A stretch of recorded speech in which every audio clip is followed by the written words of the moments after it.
Hey there, welcome back. I am so glad you're here. I am really excited to show you one of my favorite places and kind of a hidden gem in southern Utah. Stick with me, we're going to show you Navajo Lake.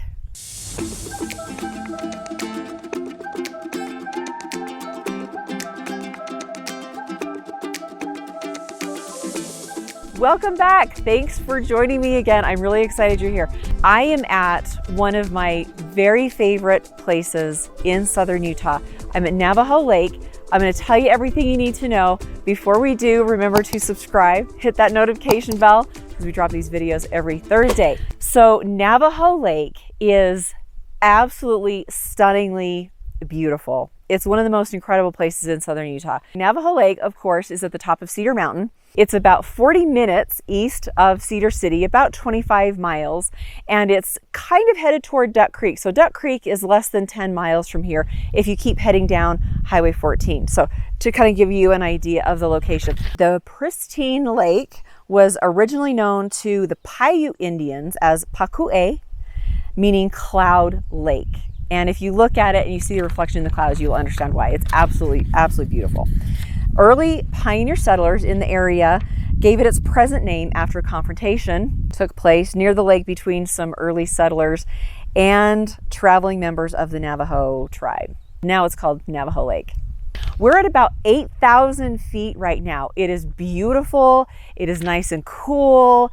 There's a slight breeze in the air and it smells like pine trees. It is just an absolutely magical place. So Navajo Lake actually was formed from a lava flow. It's one of the most geologically recent lava flows. Some estimates are that it might be not older than 2,000 years old. Much of the lava did not come from a central volcano, but welled up through cracks in the Earth's surface. And if you're out in this area driving around, you'll see there's just lots of really cool looking lava flows. You can see all the broken up lava and black rock and stuff. It's really cool. There is a profile of a cinder cone that can be seen on the north end of Navajo Lake and the junction of Highway 14, which is the road that you take to get here out of Cedar City. Now, one of the more interesting features of the lava beds is called Mammoth Cave.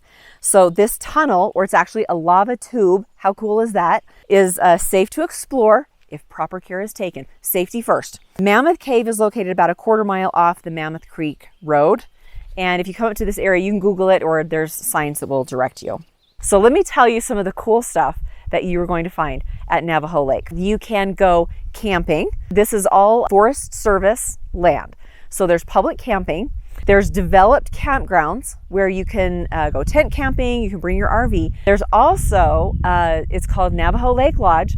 It's a general store, and then they've got 11 cabins that you can reserve and camp like right next to the lake. So cool, so cool. Also at Navajo Lake Lodge, they have a boat ramp. So here at Navajo Lake, there's really fun fishing, lots of different sorts of trout. If you like trout, which I love trout, and the trout that comes out of Navajo Lake is amazing. Kayaking, paddleboarding, and they actually rent out paddle boats here too, so it's super fun. So come and check out Navajo Lake Lodge if you're in the area. If you are into mountain biking, and southern Utah is really becoming sort of a mecca for mountain biking. There is a 12-mile loop that goes around the lake, specifically single track mountain bike stuff.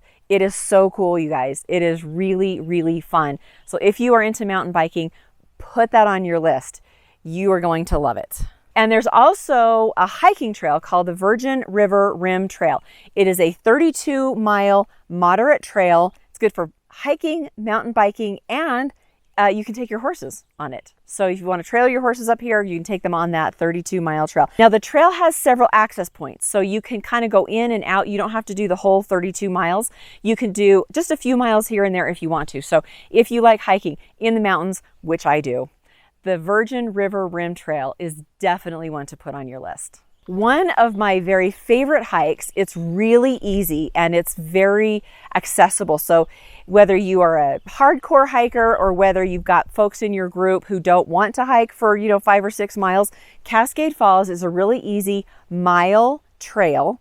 It's a 1-mile round trip and it leads you to a really cool, very beautiful waterfall that is the outlet of Navajo Lake. So it's actually like It's kind of coming out of the side of the mountain. It's really cool if you haven't seen it. Now, if you want to come up here during the winter time, now the lodge is not open during the winter time, but there is snowshoeing, you can go cross-country skiing, and there's tons of snowmobile access in the winter time. So great snowmobile access, great wintertime activities as well.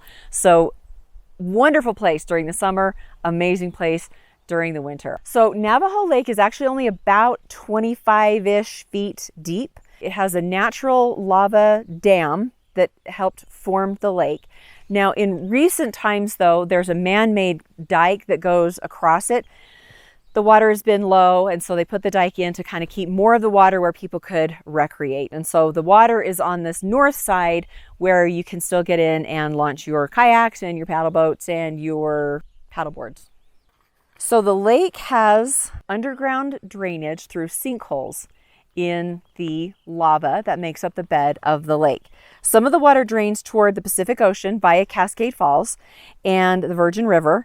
And that, of course, goes towards Zion National Park. The balance runs east beneath the lava rocks coming out at the Duck Creek Spring and sinking again to feed numerous springs that form the Sevier River. So actually the drainage out of this area doesn't even come down to Cedar City. It goes to the east of us and it goes to the south of us.